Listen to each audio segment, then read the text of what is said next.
Friends, తమ్ముడు వచ్చేసి మన దగ్గర ఫోటో వేయించుకొని వచ్చేసాడు. సో ఈ తమ్ముడు ఏ ఊరు నుంచి వచ్చాడు అనేసి అడుగుదాము. ఏం పేరు నీ పేరు? నా పేరు మొహమ్మద్ గోసునా. ఎక్కడి నుంచి వచ్చారు? నేను గుడిపాడు నుంచి వచ్చినా. దూర్ మండలం గుడిపాడు. దూర్ మండలమా? మరి ఈ ఫోటో కోసం వచ్చావు కదా, ఎలా వచ్చావు మరి? ఎలా అంటే మీ యూట్యూబ్ లో ఇన్స్టాలో చూసేసి వచ్చాను. మరి బాగుందా ఫోటో? బాగుంది నా బ్యాక్గ్రౌండ్ అంతా విమానంగా వేసి. మరి ముందు మీరు ఈ ఫోటో ఇచ్చారా వేరే ఫోటో ఇచ్చారా? లేదు నా ఇది కాదు ఇచ్చింది. మా ఫాలోవర్స్ ఒకసారి ఈ ఫోటో ఇచ్చా.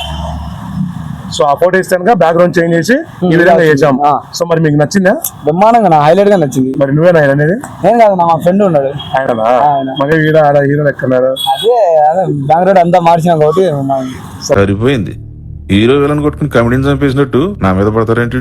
మరి చూసారు కదా, నచ్చిందా? మరి నచ్చింది నా. మీ వాళ్ళందరూ చెప్తా, మా వాళ్ళందరూ చెప్తా, మా ఫాలోవర్స్ కూడా ఏం చెప్తాం? మరి చెప్తాం. ఒక్క నొక్కు నొక్కితే నీ ప్లాన్ మొత్తం దేశం అంతా ఫార్వర్డ్ అవుతుంది. అందరూ ఈడ అన్న బాగా విమానం చేస్తున్నాడు. ఫోటోలు ఒక ఫోటో ఇచ్చే బ్యాక్గ్రౌండ్ అంతా మార్చి ఇలా చేస్తున్నాడు. అన్న అంగడికి అందరు రావాలని కోరుకుంటున్నాం. Thank you brother. సో మరి చూసారు కదా, గుడిపాడు నుంచి తమ్ముడు వాళ్ళు వచ్చారు. సో మీకు కూడా ఇటువంటి ఫొటోస్ ఏదైనా ఉంటే కనుక తీసుకురండి. బ్యాక్గ్రౌండ్ బాగా లేకుండా కూడా మేము దాన్ని చేంజ్ చేసి మంచి కస్టమైజ్ స్టిక్కర్ వేస్తాము. సో ఇంట్రెస్ట్ ఉంటే మన స్టోర్కి వచ్చేయండి. జస్ట్ 250 రూపీస్ ఛార్జ్ చేస్తామండి కస్టమైజ్ స్టిక్కర్. సో ఎవరికైనా ఇంట్రెస్ట్ ఉంటే మన జేమోస్కి వచ్చేయండి. తెలుసు కదా, జే మొబైల్స్. Thank you.